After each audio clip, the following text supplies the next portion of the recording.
So as I'm sure you were just notified on your screens, this webinar is being recorded and I will share more on that momentarily. But just so that you are aware.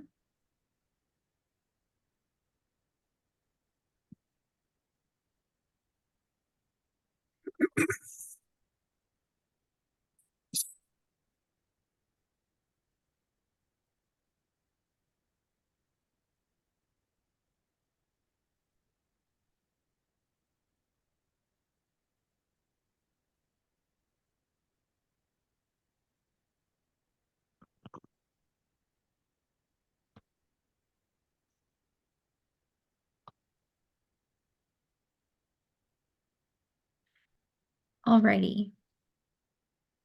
Well, we're just at about noon, so I am going to go ahead and get started. Thank you everyone for joining. This is part 2 in the Mid-Atlantic Planning Collaboration's Resiliency series.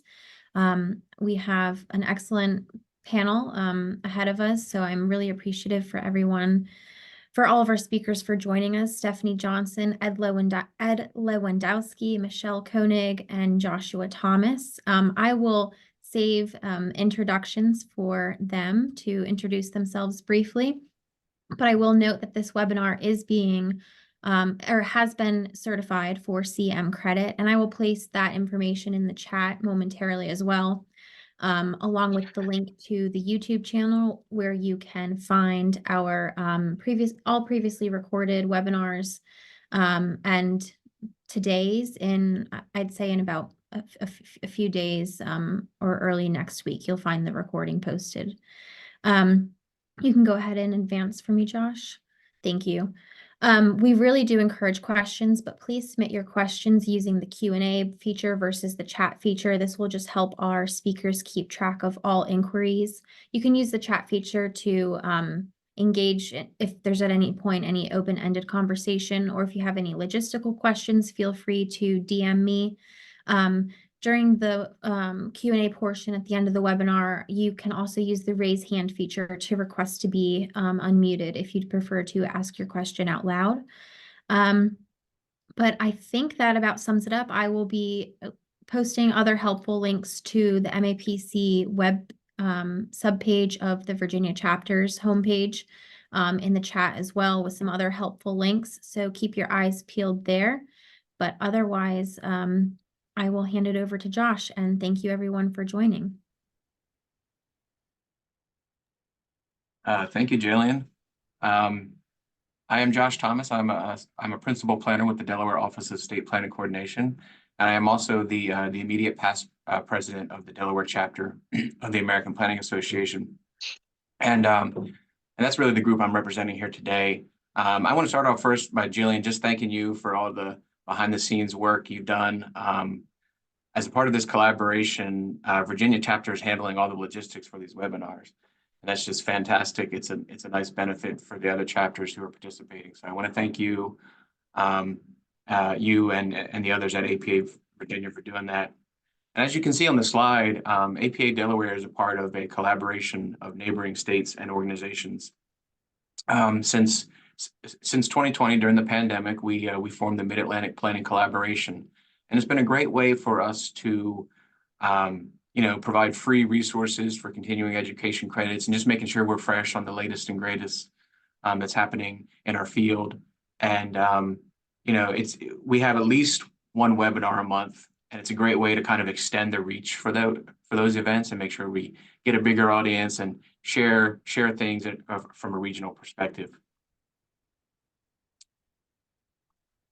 And today we're here in the Resiliency series. Now, this is a series that's going to be throughout the year. It's every other month, around about the third Thursday. Of course, that could change, but you can kind of keep that on your calendar as the third Thursday. And as Jillian mentioned, we are the second webinar in the series. Our title today is Building Community Resilience. And you can see the rough kind of layout of the schedule for the rest of the year. Now, in the first webinar, it was really Resiliency 101, and our friends at the West Virginia chapter put that on for us, and that was really kind of establishing the baseline for for the types of resources that are out there to do resiliency planning, looking at, the real 101 stuff, which is kind of like how to establish the roles for different organizations, how you can go about identifying vulnerabilities, strategies, and funding streams, and then looking at the planning resources, really, from the national level, at the state level. And actually, I've included some of those at the end of this presentation because I think that's something we should have in each of the webinars, in case you're not able to attend other ones, is it's really helping us start to collect different resources that are available. And really today, it's my hope that our panel of speakers will kind of expand upon that foundation of Resiliency 101 and talk about examples that we are doing in Delaware, examples of planning work we're doing, local projects, community engagement, and all the efforts that we are using in the state that are benefiting Delaware's vulnerable communities. And we hope that this will provide valuable resources and best practices that you can kind of replicate in the context of your own communities. And that's the benefit of this regional sharing forum. So without further ado, I do want to, once again, I want to thank the speakers for providing us with your time and your lunch hour. I want to thank all of our 50 plus attendees right now. That number's growing, which is fantastic, for spending your lunch hour with us. And I'm going to turn it over first to Michelle Koenig from the Center for Inland Bays, and she's going to be talking about the Rascal Project Guidance Group and all the resources that are there. So Michelle, I'm going to go ahead and turn it over to you. And and just a reminder, we're going to go through, each speaker is going to have about 20 minutes of a talk, and then we're going to have a joint Q&A session at the end where I'm going to moderate questions. So if you have questions, please put them in the Q&A box and we will handle those at the end. So thank you. And Michelle, the floor is yours. And I'm so sorry to interrupt the flow here, but I do want to launch this poll, which I nearly forgot about, for our attendees. So all attendees should see a poll now, just asking where you're joining from, just so our speakers can get an idea.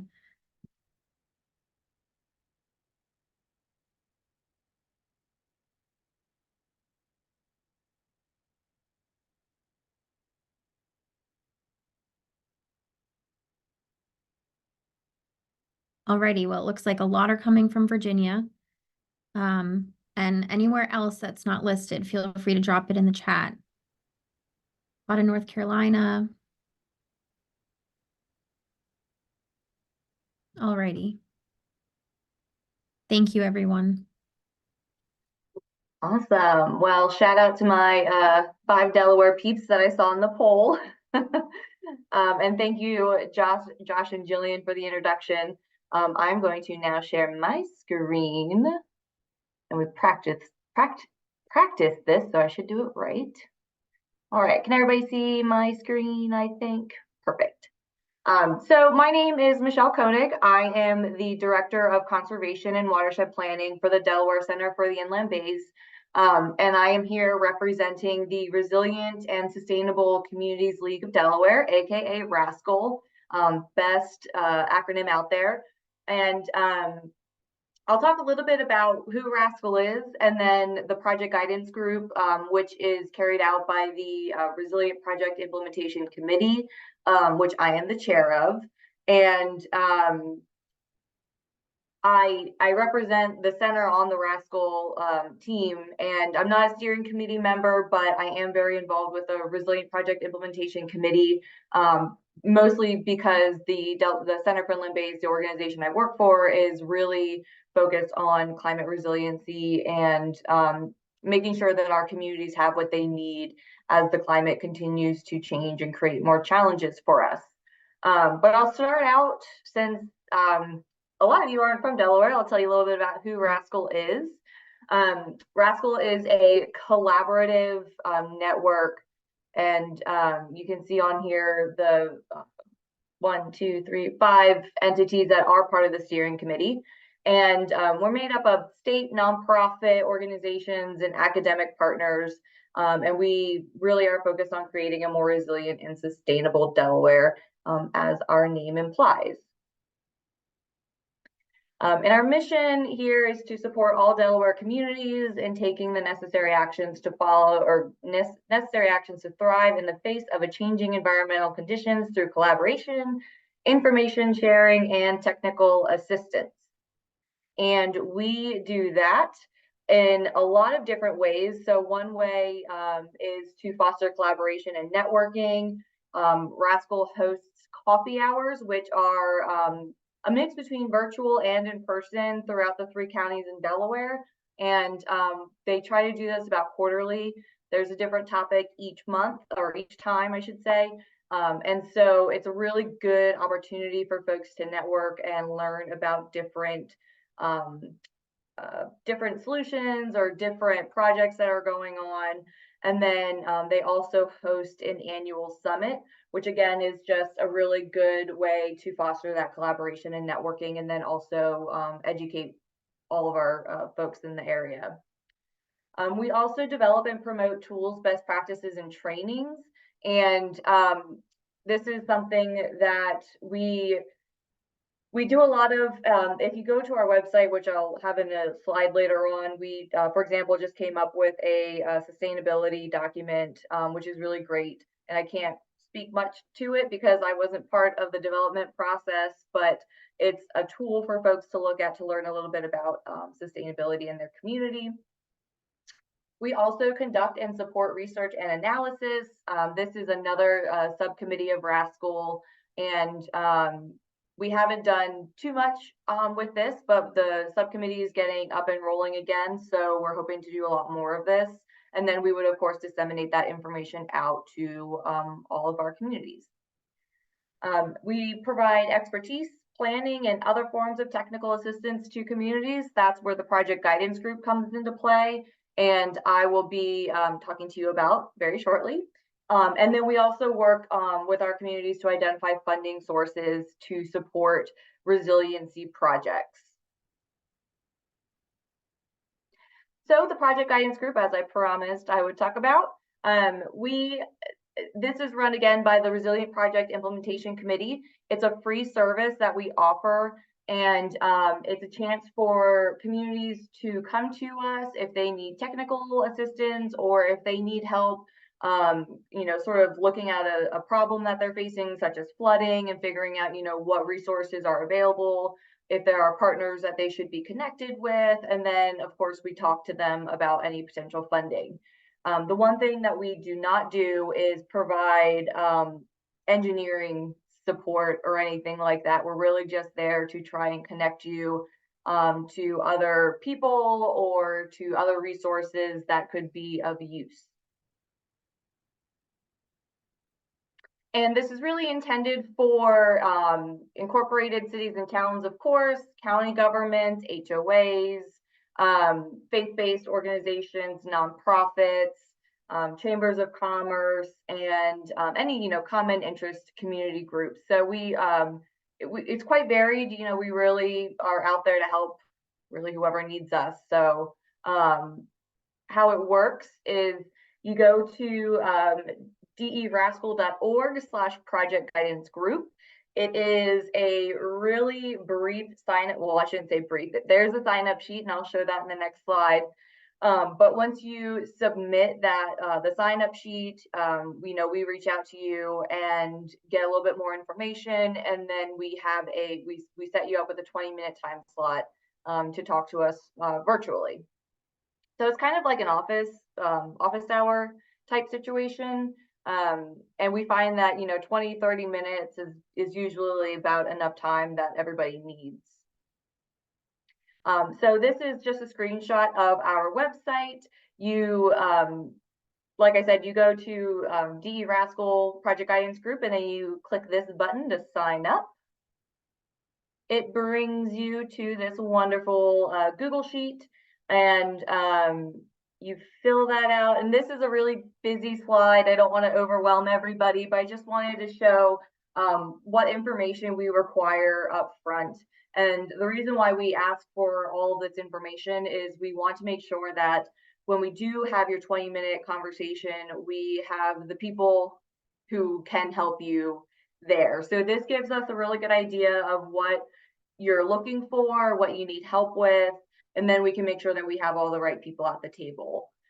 So, you know, we obviously want to know who you are, what you want to discuss, what issue you're experiencing, what sort of assistance you're looking for, and if it's about a specific project, letting us know if you already have funding, where you're at in the project implementation. Is it planning? Are you implementing?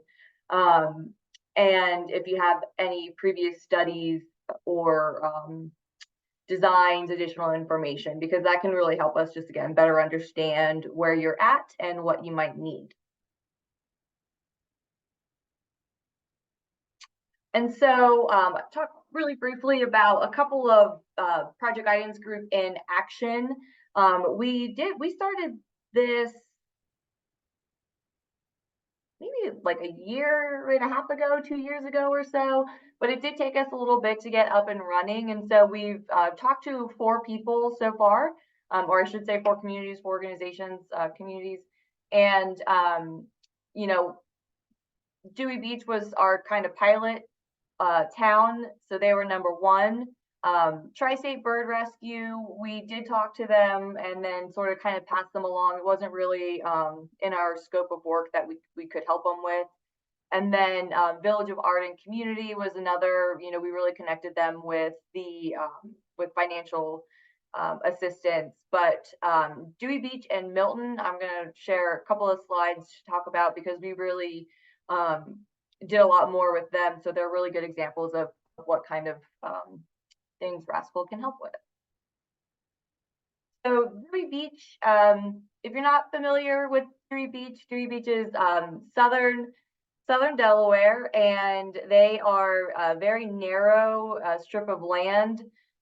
Really, it's very narrow. They have of course, beach on one side, bay on the other, and it's a very popular beach community as well. Small, but very popular. And they have a lot of problems with flooding, any kind of flooding. You know, flooding during storms, of course, but sunny day flooding is also a very real problem for them as well.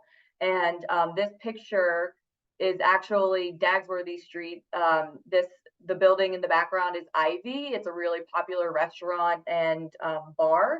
And on the right side of the road, you see a lot of the frag and of course the 2 dumpsters. But behind that is a really nice small community park.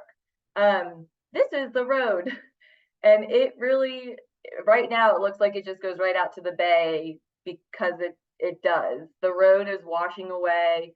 As you can see, this is sunny day flooding. It's, you know, beautiful day, but man, this road is completely underwater. So it's difficult for Ivy as a business. There's also, you know, a kayak stand that operates out of Sunset Park is the name of the park over here. And so it's really problematic, and Dagsworthy is not the only street that floods like this. They have many of their side streets that flood. And so they came to us. They had recently formed a climate change committee, and they were just kind of looking for some information and assistance on understanding climate change projections, understanding the science. And one of the goals was to have all the committee members sort of on the same page in terms of the reality of what Dewey Beach might be facing. And then we also, they also wanted to talk about some possible solutions. So Danielle Swallow and Danielle is on the steering committee for Rascal. We hosted a workshop for the climate change committee, and we, you know, Danielle did a really good presentation on the science, the projections, and she talked to them about living with flooding, because Dewey Beach would have to really raise all of Dewey Beach in order to not deal with flooding, which of course is really not practical. And so she talked a lot about that. And then I presented on some green infrastructure practices that might benefit the town.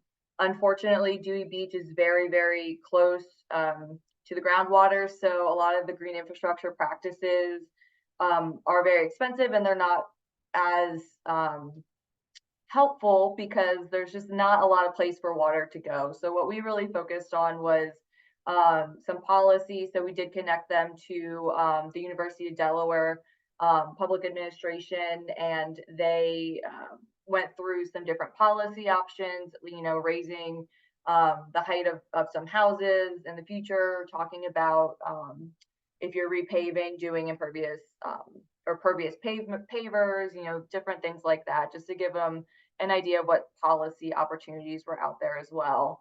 And then we connected them with the University of Delaware Grant Assistance Program, also known as GAP. And GAP helps a lot of communities with some of the larger FEMA grants, and that was something we thought Dewey should really look into. So we made that connection as well. So this was, you know, really good example of the education and collaboration piece that we are really focused on with our communities and with the project guidance group. The other example I want to talk about is the town of Milton. Milton is north. I should have put a location map in here. I'm sorry, everybody.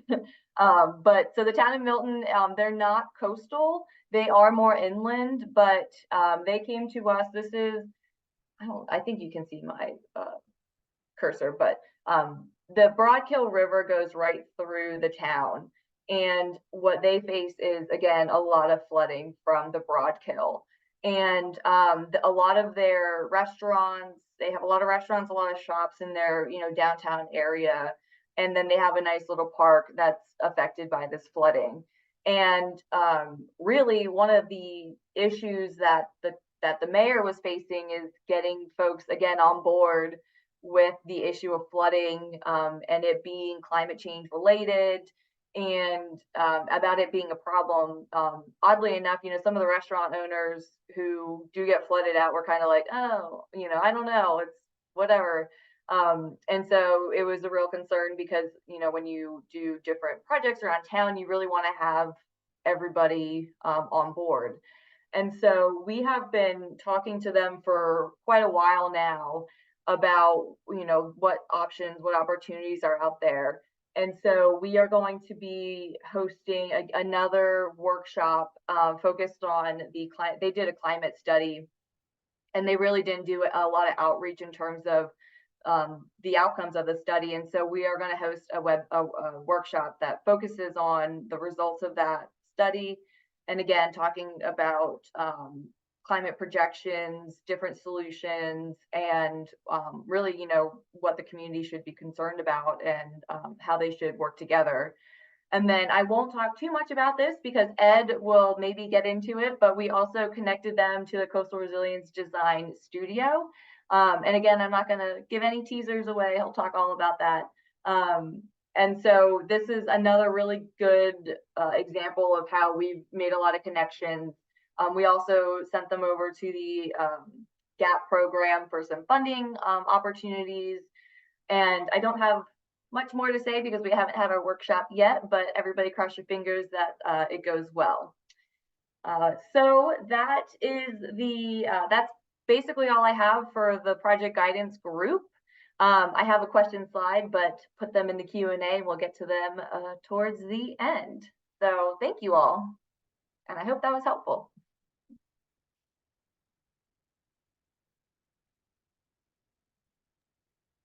All right. Thank you, Michelle.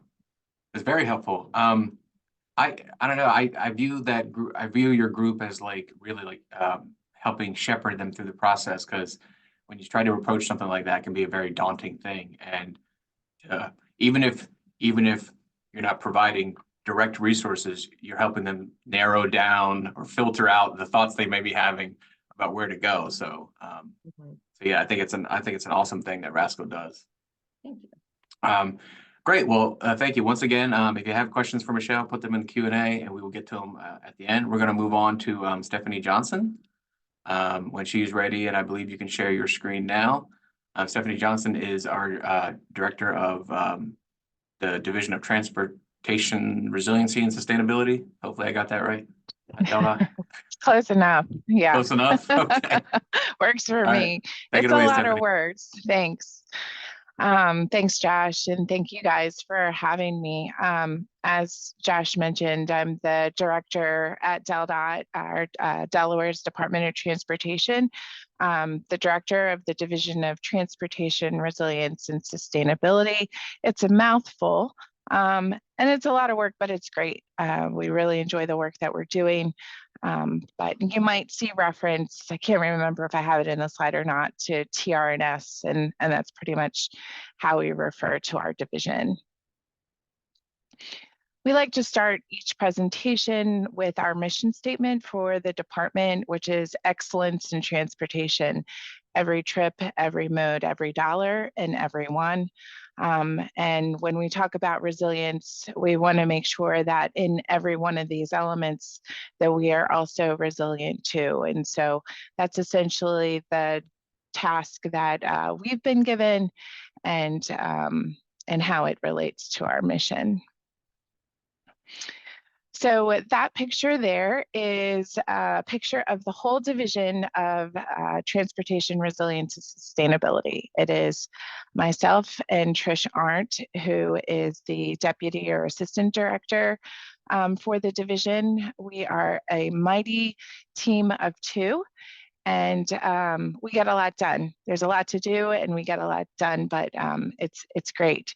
So our division was established in the spring of 2021. So we're the youngest division for the department, but it really was recognizing the importance of resilience and sustainability efforts.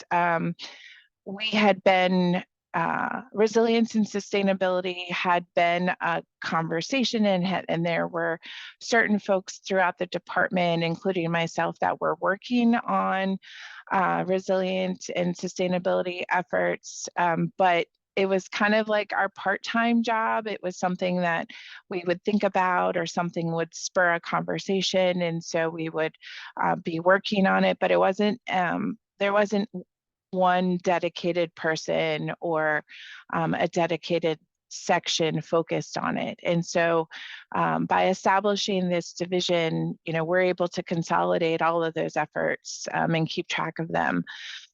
In addition, at the same time, the federal funding came through the bipartisan infrastructure law, as well as the Infrastructure Investment and Job Act. We received that formula of federal funding through the Federal Highway Administration, and our division and the programs that we work on receive a significant amount of funding through that legislation and those appropriations.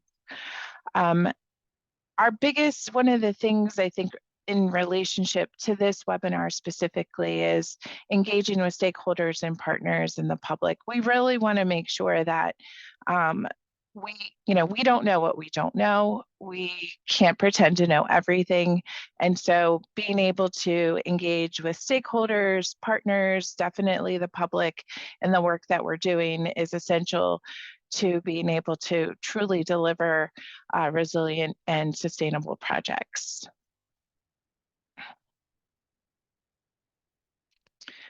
So these are the 4 areas that our division focuses on. Infrastructure resilience will be the focus of this webinar itself, my presentation. But carbon reduction, electric vehicle charging infrastructure, and equity initiatives are also other focus areas for our division. And so this picture here in the top left corner of a roadway, that is Woodland Beach. And so it is a one-way road that goes, or not one way, but a one-way in, one-way out road into one of our communities, our coastal communities called Woodland Beach. And you can see, and that is similar to what was shown earlier.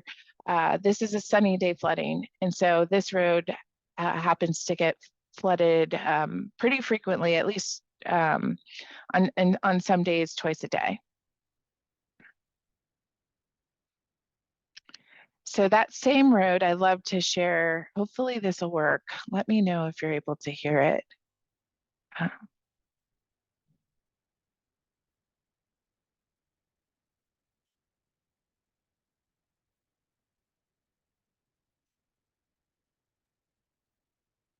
Stephanie, we can see it, but we can't hear it. Can't hear it. Okay. Well, good to know. Sorry, the visual doesn't, the sound doesn't work. What I will say is the guy's a character. I found this video on Facebook. And he basically says this really needs to be fixed. And you know, who he's talking to is us here at the DOT. This is, again, that Woodland Beach community. I like to show the video. The audio is just him talking about he needs to get his rotors fixed more frequently because he has to drive through water. But you know, these are the things that we'd like to avoid if possible, given the funding that we have.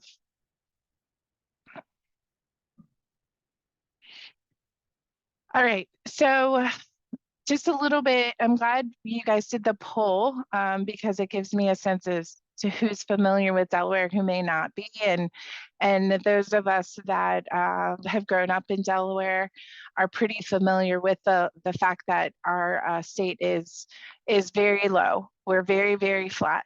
And so we actually are the lowest lying state by mean level of elevation in the nation, which makes us particularly vulnerable to sea level rise, coastal flooding, inundation, and storm surge. And so, you know, flooding is our biggest threat to our transportation infrastructure, our roads and our bridges. So based on an analysis that we did, and I'll show you some of the data that was incorporated in that, we're able to identify that there are 250 miles of frequently flooded roadway segments across the state. And that's either roadway miles or roadway segments that do flood very frequently or has the potential to flood in the near future based on sea level rise projections. 250 miles is a lot of mileage. It's a lot of roadway segments. And so unfortunately, even though we were given this great funding from FHWA, it's still limited and we can't address everything. So we have to be very strategic about how we approach investment decisions. And so the first step that we took is to use certain data sets to be able to prioritize how we choose to invest the funding that we've received.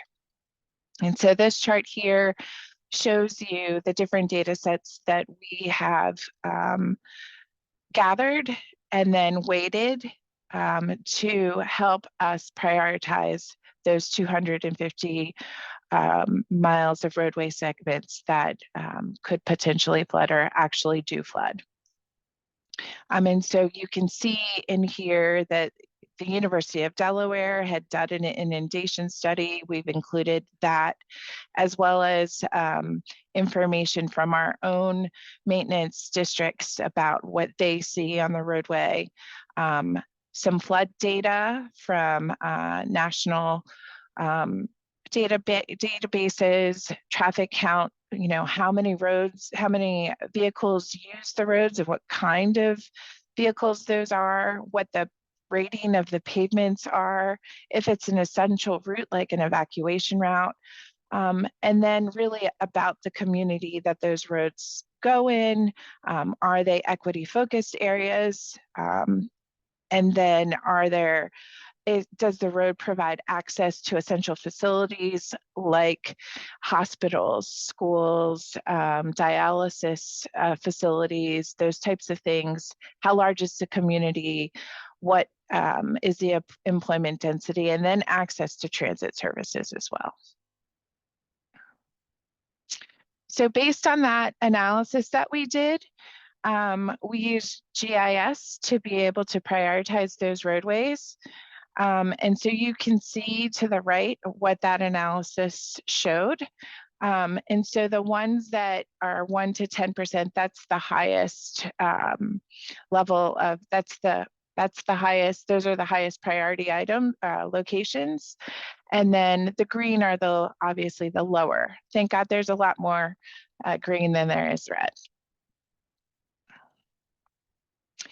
And so this is just a screenshot of just the red, the high priority locations. What we then did, because data is one thing, but you need to really ground truth your data.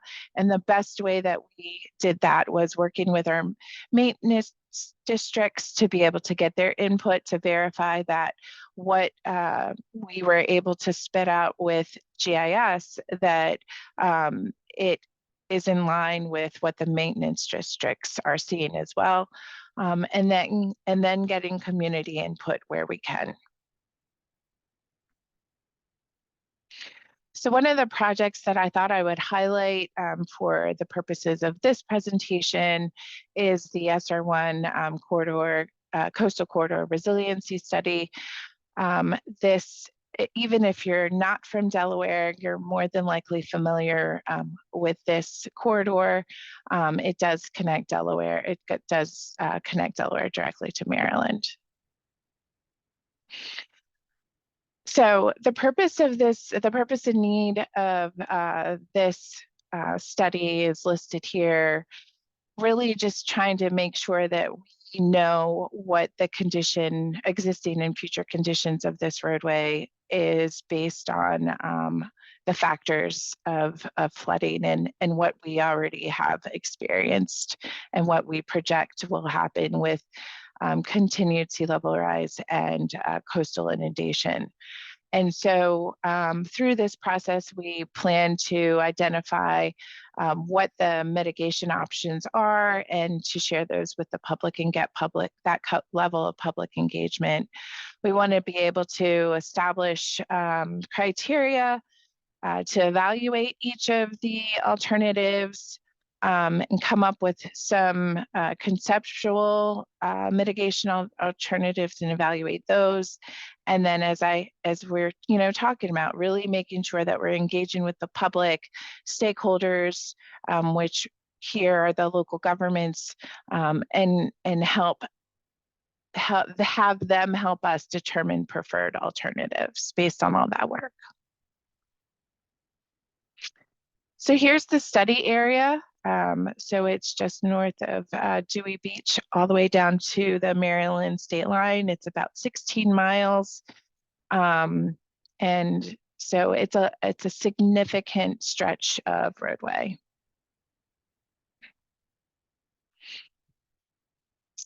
And so as a result of this study, we, had to identify ways in which we could communicate effectively with the public and with our stakeholders.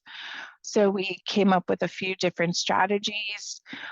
We held public meetings virtually to tell the public about the project and the progress that we made. We had meetings with the local governments, and there were several that we met with in person, not virtually. We had an online survey, so if the public wasn't able to attend, they could provide their feedback through surveys. They could pick the mitigation options that they liked the most and the least.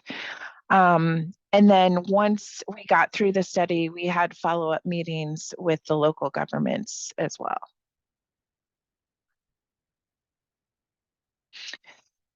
So that is the SR1 project. A few other projects that we have going on that are infrastructure related are work that we're doing in Odessa. There's significant amount of flooding that happens in that location. Again, this is not a coastal community. This is a community that's in state, but still has significant tidal flooding that impedes transportation sometimes twice a day. So we're putting up a flood warning system at several different decision points so that people that are driving on our roads know before they get to a flooded roadway that they have an opportunity to know that the road is flooding in the direction that they're going, and so they can make a decision to do a different route. We're also working on SR9, a resiliency study associated with the SR9 corridor, which is an evacuation route, an alternative evacuation route of SR1. But it too experiences a significant amount of flooding in certain locations. And so, if there is an event, we need to make sure that our evacuation routes are clear. And then in addition, the EV electric vehicle charging infrastructure statewide plan, that is the plan for the investments that we will be making throughout the state on electric vehicle charging infrastructure. And so, being able to engage with the public with feedback as to how we progress with those, with that plan. And then GHG emissions reductions and working closely with DENREC on this and the EV statewide plan as well. And then related to this resiliency and trying to ensure that we're not only fixing the infrastructure that experiences flooding frequently, but that we're also thinking about being proactive.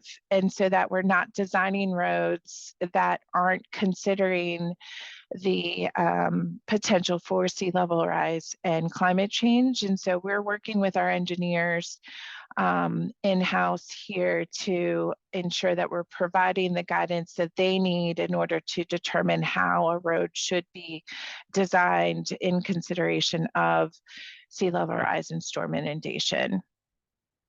In addition, when we're talking to the public about these locations that frequently flood, we want to be very open about what the mitigation options are. And I know in some states, managed retreat is not a subject that they're even allowed to talk about. But our secretary supports that conversation. It's not something that we've exercised here with this division yet, but we need to have the conversations, and they're tough conversations. That will more than likely have to happen at some point in time. So we want to make sure that people understand that that does have to be on the menu of options. It's obviously not the first thing that we're going to run to, but you can see these options here. And then land use is such a critical aspect of resiliency. And so we're making sure that we coordinate with stakeholders like this state planning office, or if they're not necessarily stakeholders, they're able to really influence directly some land use decisions, and being a state agency that does not have that authority, but has to deal with the repercussions of land use in some instances, being able to have that conversation is important. So that's all I have, and I look forward to any questions that you may have. Thanks, Josh. Thanks, Stephanie. We're a couple minutes ahead of schedule, so I'm gonna keep you on for just a second because okay. You touched on a subject that I was going to ask you about, so you sort of saved yourself a little bit. Okay. I was going to ask you about managed retreat, and I was like, well, we're virtually, she can't throw anything at me. But I just want to know in just 2 minutes, can you talk to us more about any insight from the communities on the acceptance of such a thing? Because as you can imagine, it's a very unpopular topic, but we all know that the funding is not unlimited, and as we're trying to hit a moving target, right? As water levels rise and as project costs increase, we're not going to be able to elevate every road, and there may come a time when the math makes sense, where, you know, why are we rebuilding and shoring up an area that is essentially going underwater? So yeah, I imagine the conversation is very unpopular, but I was just curious if you had any thoughts on that, and, you know, in your last minute. Yeah, so I'll just say that it's interesting. Locals, you know, people who have been, who are accustomed, who have grown up in those coastal communities seem to be actually more prepared for the fact that that is a possibility, where folks who, you know, might have moved into Delaware and loved the idea of a, you know, waterfront property may not be as happy. I don't think anybody likes the idea, but I think when we talk about it, we try to talk about it from the perspective of safety, right? And so the word that I focus on is managed, or, you know, strategic retreat, because if a weather event happens, and we know that Mother Nature tends to always win,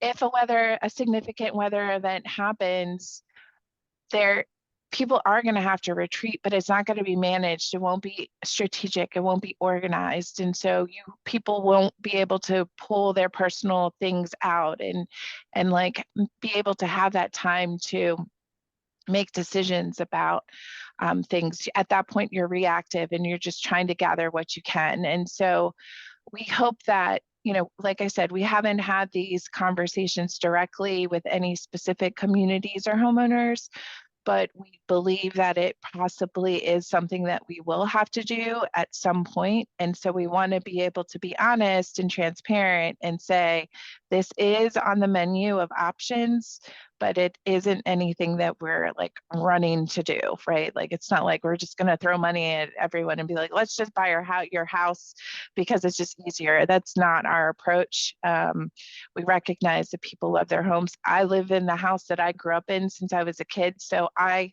totally get the sentiment of people wanting to keep their homes. And so we want to do that as much as possible, but we can't, you know, we have to be very responsible with the limited resources that we have. And so yeah, that would be my answer. I hope that answers your question.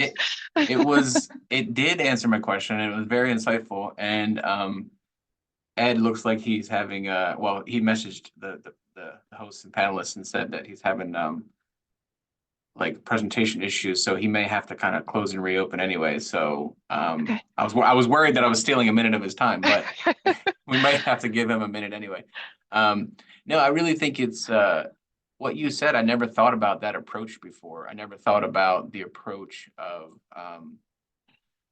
talking about how when Mother Nature is going to win, you don't have that option to go through your stuff and figure out, you know, like if I have to move, you know, and that could actually be a way of starting that conversation, because you won't get a chance to. Whereas if you make the decision ahead of time that we should probably really move to higher ground, you have that ability to kind of say goodbye to the property and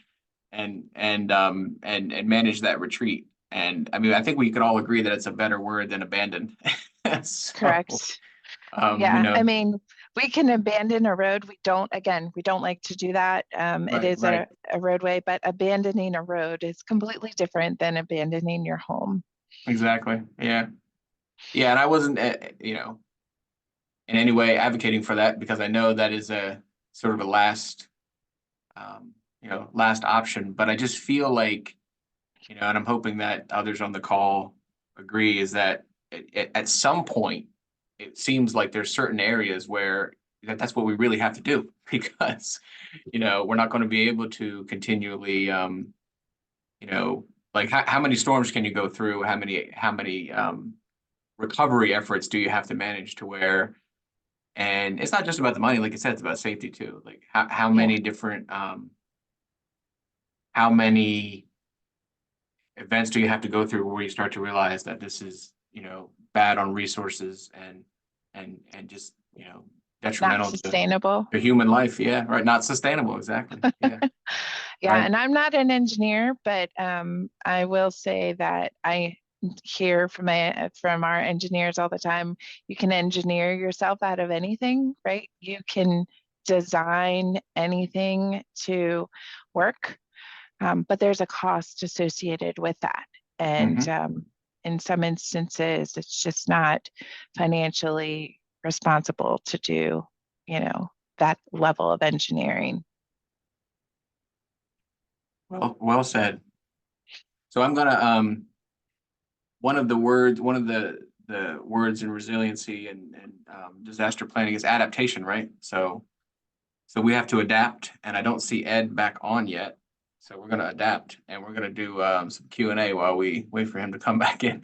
If anybody has questions for Michelle or Stephanie, go ahead and shoot them to us now in Q&A. We might have to pivot here and use a little bit of that time while we wait for Ed's technology issues to correct those issues. So we talked about managed retreat. Okay, Ed's coming back on, but I have a question real quick for Michelle, to pick on Michelle for a minute, while Ed's coming back on. One of the questions I had was, Michelle, you mentioned a variety of groups that the project guidance group is aimed at, you know, which is mostly the local government and community groups, nonprofits. And I noticed on the slide, you addressed that by showing that they were mostly local governments. But I was just curious, like, is there one particular type of organization that the guidance group has helped so far? And then are there, you know, I guess a follow-up to that would be, are there efforts to outreach to the other types of groups who have not been helped thus far? Sure. And yeah, so we've mostly helped local communities, and we do. It's funny you ask, like, you know, how are we doing outreach, because we really weren't sure if the project guidance group would be extremely popular to where we were a little overwhelmed or what. And so we do reach out directly to various communities that we hear might be needing assistance. We do outreach through our newsletter, and then we advertise it at our coffee hours and at the annual summit. And so some of it is kind of word of mouth. And I've definitely, for example, Dewey Beach, I work closely with Dewey Beach, and I thought they would be a really good community for the project guidance group. And so I recommended to them to fill out the form and to work with us and see what we could do for them. And I think Village of Arden was similar. They were working with another partner, and they suggested that they sign up for the project guidance group. And we are trying to, the Resilient Project Implementation Committee meets monthly. And so we always talk about how to get more communities signed up with us. So it's definitely something that we're always looking to do, is to reach out to different communities. Thanks, Michelle. All right, Ed, we had to adapt, right? Which is a, you know, good word to use for this conversation. We had to adapt and do a little Q&A while you were dealing with your tech issues. So, Yeah. So I asked a couple of questions, so we can steal a little bit of Q&A time, and so go ahead. So go ahead and proceed, and you can go ahead and still take your full 20 minutes. Yeah, a little bit of a panic moment there. Thanks for ad-libbing, figuring out how to fill some space. So good afternoon, everybody, and thanks for joining the webinar. My name is Ed Lewandowski. I'm a Coastal Communities Development Specialist with the Delaware Sea Grant College program at the University of Delaware. I work out of the Sharp campus in Lewis, Delaware, and happy to present some information about our program called the Coastal Resilience Design Studio, or CRDS. Some of the names you see down there under mine are Dr. Jules Bruck, who is the director of the School of Landscape Architecture and Planning and chair of the Department of Landscape Architecture, not at the University of Delaware, but at the University of Florida. She was formerly at UD and left about 2 years ago. Zach Hamaker is the current senior instructor of landscape architecture, and he holds dual degrees. dual masters in both landscape architecture and city planning. And then finally, we have Dr. Eric Bardenhagen, who is an associate professor of landscape architecture, and he is the current director of the Bachelor of Landscape Architecture program at the University of Delaware. So back to Jules. I began working with her in December of 2013 on development of a conceptual design for redevelopment of the downtown waterfront in Laurel, Delaware, which is in western Sussex County, Delaware. And during that process, we included both undergraduate and graduate landscape architecture students in the design effort. Really enlightening for me to be able to work with students. I typically don't get to do that, but they did a fantastic job. So moving forward, we thought it would be great to crystallize this particular element of a program and make sure that we had a more formal framework in place for student involvement. And Jules was aware of some other coastal resilience studios nationwide, such as at Louisiana State University and North Carolina State University. So she proposed a model for consideration as we sought to initiate our own coastal resilience design studio. And to form it, we used a process called strategic doing. Now, if you're not familiar with strategic doing, it's an engagement and planning exercise, a decision-making exercise that I find really useful. And what it involved is putting 40 coastal stakeholders in a room and asking them this question. And that question is what we call an appreciative inquiry. And it was something to the effect that imagine if we brought together educators, students, scientists, citizen scientists, engineers, designers, artists, and other academic institutions in Delaware to study and respond to some of the resilience challenges that we're experiencing here in our coastal communities. What would that look like? So imagine if, what would that look like? And it's really based on four principal questions. The first is, what could we do together? Then what should we do together? What will we do together? And really, when do we meet again? What have we done in the last 30 days and what are we going to do in the next 30 days? So it's a very lean process, gets things moving quickly. And for this particular group, four different initiatives surfaced. Again, we had 40 coastal stakeholders, broke them into 4 groups of 10, and they came up with the following, what we called Pathfinder projects. So these are steps along the way to get you to your big goal of creating a coastal resilience design studio. So the first one was building awareness about coastal resilience through direct educational programming. And they came up with the idea for the Delaware Resilience Awareness Program. And part of that program included development of an app called the Coastal Observer app, which allowed citizen scientists to enter images and then their reactions to what they were seeing from climate change and flooding and storm impacts here in our state in Delaware. Second item was we wanted to create a brand identity. It was development of a logo, and you saw that on the intro slide. Thought it was important to begin to have a really visible profile in Delaware with that logo. Third was identify a pilot project, and we chose the DeVries site in Lewis, Delaware. More about that later. And finally, we needed to secure funding, right? Need money to support a program, and very fortunately for us, within a week of this particular meeting, the National Sea Grant Office put out a notice to all the Sea Grant programs saying, hey, we got $200,000 available for each of you over the next 4 years. Any ideas on how you might best spend that money? So we made a pitch to our Delaware Sea Grant management team that there was value in the Coastal Resilience Design Studio, and they thought so. So we had $200,000 to work with.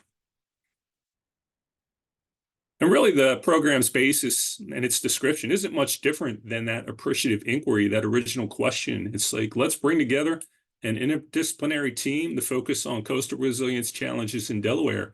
And the idea is that this team would develop design interventions and adaptation strategies for communities. So that's the foundational language behind the program.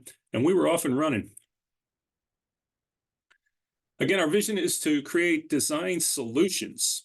Very practical solutions, ones that focus on environmental challenges, economic, social resilience challenges, as well as cultural challenges, most of them related to climate change, and also provide professional development for our students here at the University of Delaware and the other institutions, higher institutions in Delaware. And it is a values-based program. We've listed some of those on the slide. We want to make sure that it is multidisciplinary. It involves much more than landscape architects. So we have civil engineers, we have environmental policy students, we even have history majors. Want to make sure that we do engage the community in this work. We're not there to do a project for them. We're there to do a project with them. And we found that to be a very useful approach. We wanted to make sure that we fostered creative and divergent thinking. Some of the ideas that the students develop may seem off the wall, and we appreciate that. That's great. But we do want to make sure that there is a solutions orientation, that the solutions that they're developing are practical in nature. And we're always looking to improve as a program. This is our diversity statement. We do work across 4 major institutions in Delaware. In addition to the University of Delaware, we have Wilmington University, Delaware Technical and Community College, and Delaware State University. And we try to attract students from each of those institutions. Again, workforce development, we are a university, so education is pretty important to the work that we do here. We wanted to make sure we integrated educational practices and learning into the Coastal Resilience Design Studio. So it is one of our primary objectives. So the feedback that we were getting from private industry was that students are not ready for the workforce. It's probably something they said about me 35 years ago, but it was a fact that we were seeing consulting and engineering firms coming to us and just saying, we need to work in a different way to prepare students for the work that we have for them when they graduate. So what we wanted to be able to do with CRDS is marry the classroom knowledge that the students are getting with practical skills and competencies and give them a real world experience in which to learn. Most of our students, incidentally, go on to advanced degrees after graduating from the University of Delaware and graduating from this program. Some of these are landscape design and planning institutions, really some of the more prominent ones in the nation. So they seem to be doing really well. We haven't gotten a lot of feedback from the private practice yet because the program isn't old enough to really track the students who do make it there and see how they're performing. So here's our team in general, the 4 I mentioned earlier. We are the founders and co-principals, Jules and I, and then we have the other co-principals, Zach and Eric. Our student team, these are the real rock stars. Returning students are what we call senior advisors. Those are students who had been with us 1 or 2 years prior, and we give them additional responsibilities for leadership on the program. And then the junior designers are usually freshmen or sophomores who are just entering the program. We also, for each project, invite a technical panel, and they serve in a consulting capacity. They participate in mid-project and final reviews with the students and really add value to the program by offering their expertise regularly as we move through the design process. And the composition of that tech advisory panel does change with each project based on our needs. This is a program that is sponsored and funded by Delaware Sea Grant, and we hope it remains that way. And we think we've demonstrated some wonderful results. I don't think I need to talk about the Delaware contacts too much. Stephanie already touched a bit upon this, but those are the issues that we primarily deal with when the Coastal Resilience Studio is active. And you talked about your Resilience 101 webinar last month, and of course that would include a definition. And I'm sure our definition for resilience and coastal resilience is pretty much the same as that was described during the webinar. And here are some of the past projects that we worked on. And you can see we have been active up and down the state. For example, Fenwick Island is the southernmost community, and Claymont is one of our northernmost communities, so about 100 miles difference. We try to make sure that our projects are geographically diverse. Annually, we try to support 3 Delaware communities, and we offer one community what we call a comprehensive community resilience plan. And that's through a 10-week intensive effort that happens during the summer. This is when our entire cadre of student interns are focused on one community in which they identify the needs and then get active in the design process to develop interventions and treatments to address some of the resilience challenges that they've identified. But we do also reach out and offer our design services to public entities such as the state of Delaware. For example, the Division of Fish and Wildlife had a new mosquito control section facility in Milford, Delaware, and they asked if one of our students could design a native plant garden, particularly one that focused on plants that would repel mosquitoes. So that was a nice challenge for that particular student. He delivered in a big way. Back to Zwannendale and the DeVries Monument. This was our pilot project. It was to create a recreational space around an historical landmark that commemorates the establishment of the first permanent European presence along the Delaware Bay. So it marks the site of what was called the Zwannendale Colony, founded in 1631 by a Dutchman whose last name was DeVries.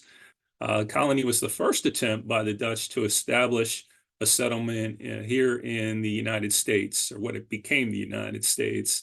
It was done in partnership with the Greater Lewis Foundation and the town of Lewis. That conceptual plan was produced, I believe, in late 2019, early 2020, and we're still working on implementation. There have been some legal hurdles related to property ownership and easements that we've had to overcome. So we hope to see some work soon on actually putting this project into place. Little Creek, Delaware in Kent County. Little Creek is it's a small town in Kent County. Population is in 2020 census said it was about 195 people, so very small, but it does have a very rich history and was once the site of a thriving oyster industry off of the Delaware Bay. Sadly, there's not a lot of reason to visit Little Creek these days. Most of the businesses have closed, and it's simply a spot where people pass through while they're traveling on Route 9. It does present, or did present, a transportation challenge, because while those people are passing through, they're typically speeding in excess of the 25-mile-per-hour posted limit. So that's something the students had to address. One of the projects that we did with them is a community branding project, and you see some of the street banners down there that have the Little Creek typeface, as well as some of the branded colors. And the tagline that we came up with was "Slow down, live a little." So we thought that was appropriate. The town loved it.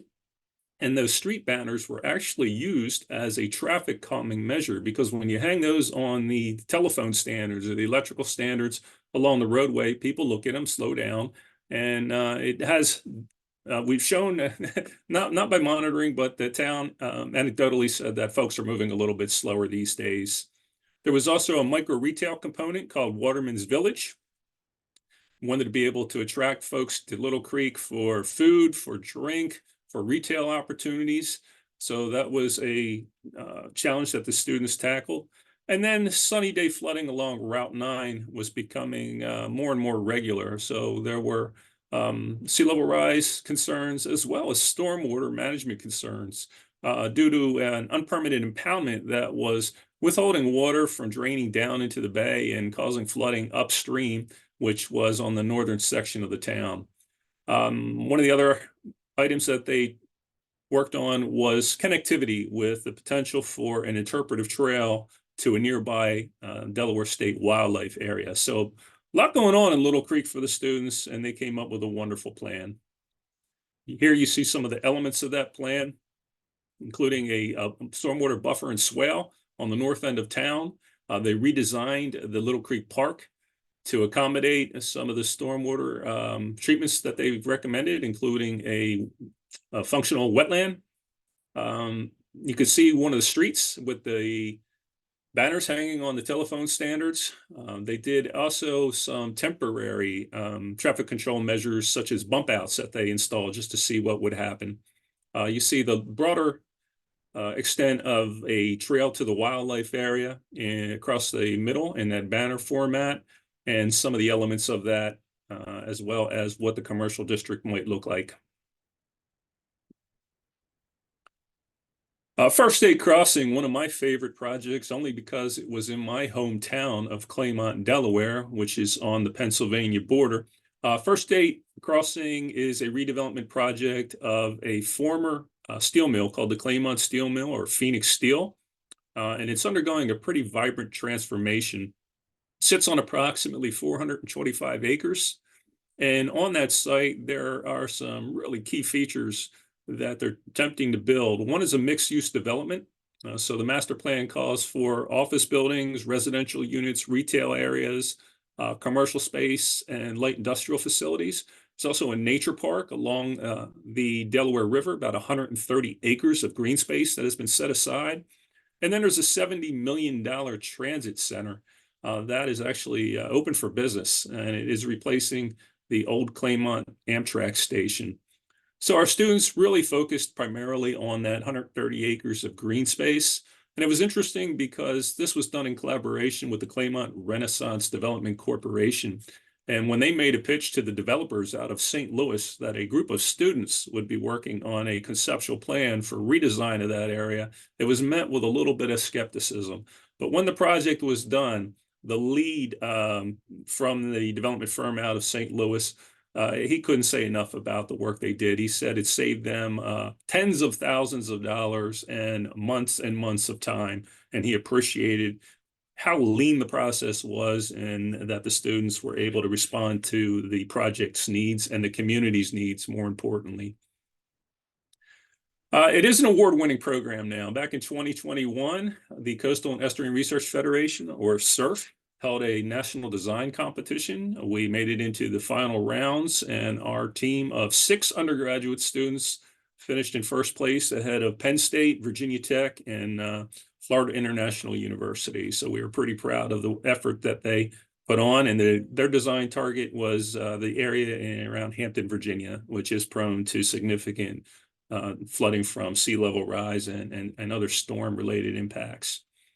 Locally, and thanks to you folks with the American Society of Landscape Architects, they received several awards, including honor awards for collaboration, as well as for work in the Sustainable Communities Division.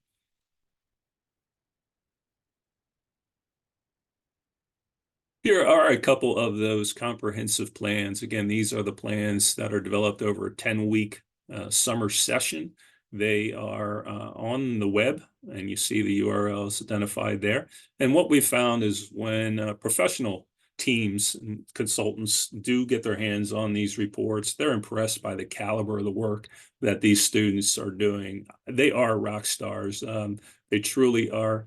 They come up with some amazing ideas, just top quality work, and they love the work that they're doing with us during the summer. That's why many of them return as senior designers. Last year, during the summer of 23, we had an interesting relationship.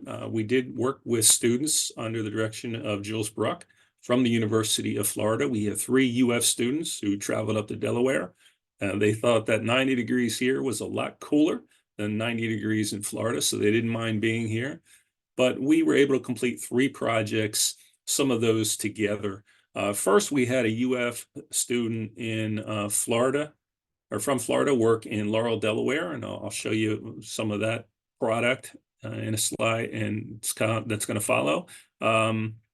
Our combination team, both UF and UD students, worked in Milton, Delaware, which Michelle mentioned, and that project will be one that I highlight with another slide. And then finally, we had just University of Delaware students work to develop a comprehensive community resilience plan for Slaughter Beach. And that project finished up last September. So that UF student who worked solo in Laurel, Delaware, was involved on a site that is going to be a 28-unit workforce housing project. Workforce housing is a crisis here in Delaware. Part of the challenge of that is how do you landscape a site like this to make it affordable for the homeowners to maintain it over time, and you want to give them something that's attractive and appealing. So Shannon Bly, the student at UF, created a native plant palette that consisted of 3 different recipes that showcase the beauty and diversity of the coastal plain region here on the Delmarva Peninsula. So it is accompanied by an online resource, and you see the URL for that listed on the bottom of the slide. She just did a wonderful job, and we are very excited because we're going to be breaking ground on this project probably late June, early July, and we'll begin to market this plant palette to the homeowners and let them make decisions on how they would like their individual lots landscaped in a sustainable way. The collaborative project was done in collaboration with the Milton Chamber of Commerce and the Milton Historical Society, and they wanted to create a sustainable landscape plan for available open space adjacent to an historic church in which they cohabitated, so they shared office space. The student design included an area where there was an historical exhibit showing some of the artifacts of Milton, and also connectivity to other attractions in the downtown Milton area. This one was interesting as well, but not in a good way. During the project, the relationship between the Milton Chamber and the Milton Historical Society deteriorated. That's being generous. It actually completely blew up. It fell apart to the point where the Historical Society kicked the chamber out of its office space. Unfortunately, the students never were given the opportunity to present their final design to either of those entities. So in a sense, it was unfortunate, but it was a good learning opportunity for the students, because during this process, they began to understand that there was a need to deal with some very difficult clients. So again, it was a learning experience, but not necessarily one that was productive in the end for the project. And finally, that comprehensive plan last summer in Slaughter Beach, Delaware, on the Delaware Bay Shore, had a number of elements. One was dealing with an accumulation of detritus on the beaches of Slaughter Beach and how to use that for marsh restoration. So they did have a marsh restoration component. It was to take some of the CCC era straight line mosquito ditching and plug and fill those ditches to create some channel sinuosity and tidal pools. This was modeled on a project that the Center for the Inland Bays did on what is called Slew's Gut on Indian River Bay. And it also included an interpretive path that was just inside a man-made berm. You see that darker green area, and that berm would be designed to protect the adjacent properties from what they call backside flooding. It's the water that comes in off of Slaughter Creek and floods during storm surges. Some examples of leveraged funding that CRDS has accumulated include a $50,000 feasibility and preliminary engineering study for Little Creek. Once these conceptual plans are developed, we typically hand it off to a professional firm to determine what's actually feasible and possible, and then come up with the construction documentation to move into the engineering and design phase. We also received a $200,000, I shouldn't say we, the town of Bowers Beach received a $200,000 hazard mitigation grant based on the conceptual design produced by CRDS, and that will be for another feasibility and preliminary engineering study. We're in the process of developing an RFP for that project now. We also got a $25,000 economic development grant for a small project in Frederica, Delaware. Frederica is in a food desert. You've got to get in your car and drive 8 to 10 miles to get anything other than pizza and pasta at the local restaurant. So the team worked on the development of a farmer's market and designed the space and got the grant to implement that project. And it's become a very successful farmer's market over the past 3 years now. Finally, one of the big scores was we received, or Claymont received, $1.5 million from the Bezos Earth Fund. And on top of that, we got a $1 million bond bill appropriation from the state of Delaware to implement the trail component of the design interventions that the students produced for Claymont and the Claymont Renaissance Development Center on the First State Crossing project. So some significant money's coming in to support some of the CRDS concepts and designs. So that's all I have. Got plenty more to share if you want to reach out to me offline, and I can tell you more about these projects and the development of this particular program, which by all means has been impactful here in the state of Delaware over the past 5-6 years. So thank you. Thank you, Ed. That's fascinating. You're doing a lot more than than I knew that you were doing. That's wonderful seeing all those examples, and the great work that students and the fresh perspective that they're bringing. We're at the Q&A portion of the webinar. I really don't want to be the only one talking to. I would love to talk to the panel, but I don't want to be the only one asking questions. So we have about 60 attendees on the. So hopefully. You have some questions for our panelists, so please put them in the Q&A box, and I will pitch them. But I'll start off, Ed, with just a follow-up for you. It seems like as your program gains popularity, you're going to have more applicants or more towns wanting to use that kind of one per year conceptual plan. Do you have that problem yet? And if so, do you have like prioritization criteria for that? Great question. Thanks for asking it. We have up to this point been not very strategic in selection of these communities. It's mostly been word of mouth, prior relationships, projects that we've identified here in Sea Grant. So that's how we make those connections. But just this week, and Michelle could probably attest to this, on last week's Rascal Project Guidance Group call, I asked the question about how can we be more strategic about selecting communities? Has there been a survey done, a needs assessment done that would allow us to identify, rank, and then prioritize communities that we might target for CRDS efforts? So it's actually in my annual work plan. So I'm giving it my attention and having a meeting with my colleague, Danielle Swallow, who is one of the leaders in Rascal. So we're going to come up with that framework, that process, and be a little more strategic in how we do it. Great, thank you. We do have a question from an attendee, and that's actually for you too, Ed. It says, is the Coastal Resilience Design Studio a public-private partnership, or is it part of UD? It's part of the University of Delaware. It is housed within the Delaware Sea Grant College program. But in a sense, you could also say it's a public partnership because it's funded with taxpayer dollars through NOAA and the Sea Grant National Office. But it's primarily through the University of Delaware. Great, thank you. Don't see others coming in yet. So back to prioritization. This one's for Stephanie, and it might help Ed a little bit in his future work with this. But I mean, I know DelDOT has a lot of money to competing projects for funding. But I was curious, like, how does Delaware's prioritization system? I don't mean the big capital part. I mean just your program's prioritization system. How does your prioritization system compare to other states, and especially coastal states? Yeah, so can you hear me? Because I had to change. Yes. Yep. Okay. So in comparison to other states, I'm not really sure. I know that we did, look at what other states are doing. So to back up a little bit, when it came to our resiliency initiatives, we did get a resilience improvement plan together and actually submitted to FHWA for approval.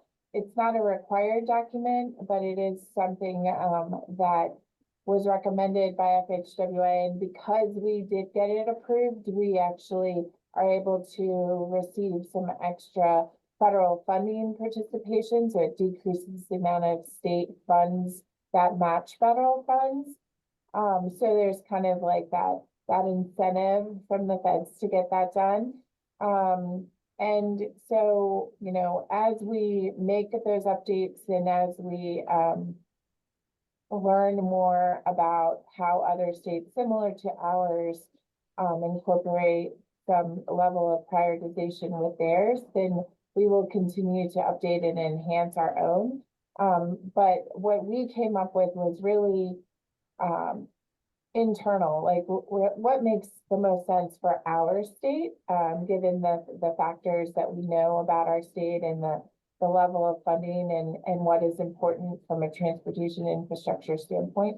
And also leveraging work that's already done. So the work that I referenced with the University of Delaware and the flood studies that they've done, as well as existing tools and data sets for sea level rise and NOAA data, FEMA, that type of thing.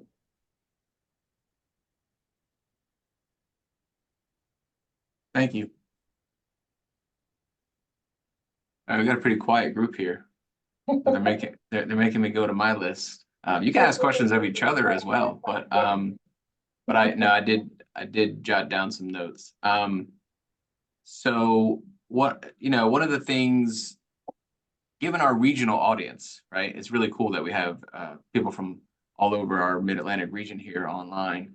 I guess one thing is, and this can be for all three of you, if you have any thoughts, what advice do you have for other groups or states who are trying to establish a program or kind of develop guidance to build resilience at the community level? Because communities are so unique, I'm sure there has been some things that have worked and things that haven't worked.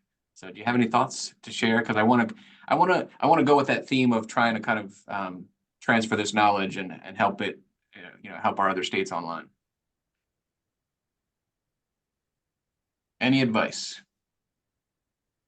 Well, I'll defer to Michelle and Ed first because they're more on the front lines with the community, and then I can kind of fill in from the state side.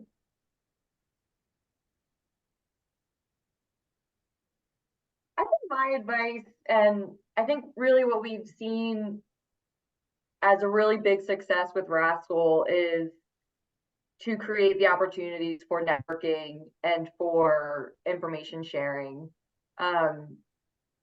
When we have our annual summit, we always build in time for folks to talk with each other and share and when we ask for their feedback, that's what they always really appreciate is the opportunity to network. And Delaware is a really small state, but you would be surprised that, everybody seems to know everybody, but there's always something to talk about in terms of resiliency and always a lesson that we could teach others. And so, creating those opportunities has been really, really important and really successful. So, our quarterly coffee hours are very popular. Sometimes like 50 people attending those, depending on, where it is. And so, my suggestion would be to create those opportunities. For anybody interested in replicating this, creating their own coastal resilience design studio, there are models, other models here in the country that I mentioned, and it's probably important to partner with an academic institution and don't overlook landscape architects. A lot of the times we look to engineers for these types of solutions.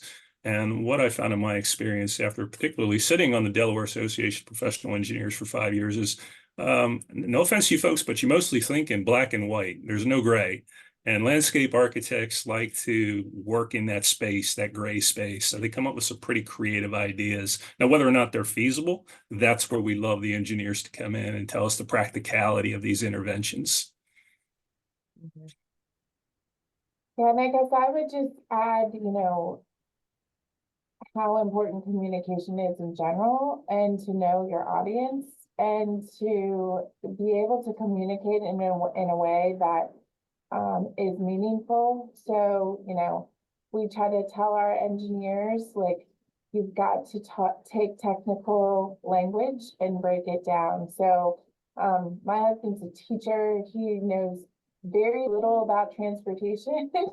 And so I try to talk to him in terms, he's a very intelligent man, but he just doesn't work in this space, right? And so I talk to him in ways about the work that we're doing and that in our division and throughout the department in ways that are meaningful to him. He doesn't know what AADT is, traffic volume. Like, he doesn't know about pervious pavements and things like that. I didn't know about that stuff either until I started working in that space. And so being able to explain that pervious pavement is similar to Rice Krispie treats, people know that type of stuff. And so trying to kind of communicate in a way that people can relate to, being transparent about, what our capabilities are and what we're dealing with. And really just being able to make sure that we manage expectations, in that way. So those would be my recommendations. Very, very good advice. Thank you all. And if you are searching or want to hire a student who is qualified and ready for the workforce, come look at us. I guarantee they are ready. Right, noted. Yes, and based on their work that I saw on the screen, it looks like they're ready to me. So, someone says I like the Rice Krispie treat analogy. It's true because I'm going to close this out here in a second, but I was standing on the pervious pavement at the Lewis Transit Center in the Lewis Transit Center parking lot, and I was standing there, and I just I can't believe that this is pervious. Like, you just sort of you're trying to feel it with your feet. Like, this is really pervious. It's quite fascinating. So yeah, try to find a patch of that if you haven't found it. and go stand on it. It's an interesting experience. Woodland Beach and South Bowers Road. There you go. What's that? Woodland Beach and South Bowers Road, There we go. pervious pavement application. Yep. All right, I haven't seen that one yet. I got to check that one out. All right, well, we just have a couple minutes left. I want to thank our speakers. Thank you very much for your time. I'm going to put up a couple slides real quick to close this out. And find my button here. Second.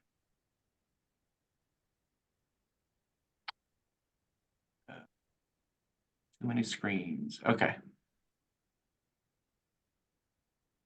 All right, hopefully you're able to see that. I just want to share these with you. I'm going to give credit to West Virginia who put these together, and this was in the Resilience 101 presentation. I'm hoping that that our fellow states use these slides going forward, because really is a really nice way of collecting resources. So we'll make these slides available to you. Obviously, I don't expect you to get all this right now, because I'm thinking that I learned some other resources today, listening to our panelists, that we can add to this. So, it's a great way for us to kind of collect resources at the national level. Let me go through these. And then also our Mid-Atlantic Planning Collaboration states, there's resources there. You can look at their resiliency programs and their offices. And then I added this one today for Delaware, which is, this is just a selection of things that I threw up there. But of course, I probably missed things based on our talk today. But it's a great way for us to kind of start gathering some of these resources. And I hope that's a good outcome of the talk today. But yeah, I mean, anywhere, anything from like the guidance to developing the plans, looking at how you can prepare for disasters, accessing our mitigation plan, and then our statewide hazard mitigation plan, and then also looking at funding, such as the GAP program. So I'm going to end with a plug for the next webinar, and that looks like it's scheduled for May 16th. And that is hosted by our friends at APA Virginia, and more details will follow, and that's going to be land use controls and climate action plans. So stay tuned for that. I think Jillian might have more information on this, but basically get plugged into Mid-Atlantic Planning Collaboration through the APA chapters, and especially through APA Virginia. And then I think that was it. But actually, I believe, if I have this correct, I believe it's going to be North Carolina in July, and then possibly Maryland in September. And it looks like, I think we close with Pennsylvania in November. So I want to thank you for attending. Jillian, did you have any closing thoughts for us? No, I just wanted to, well, I do, I guess no, as I continue to speak. Yes, thank you so much, Josh and Stephanie, Michelle, and Ed. I really appreciate all of your time and sharing your important work. Yes, to our attendees that were asking, the slides will be shared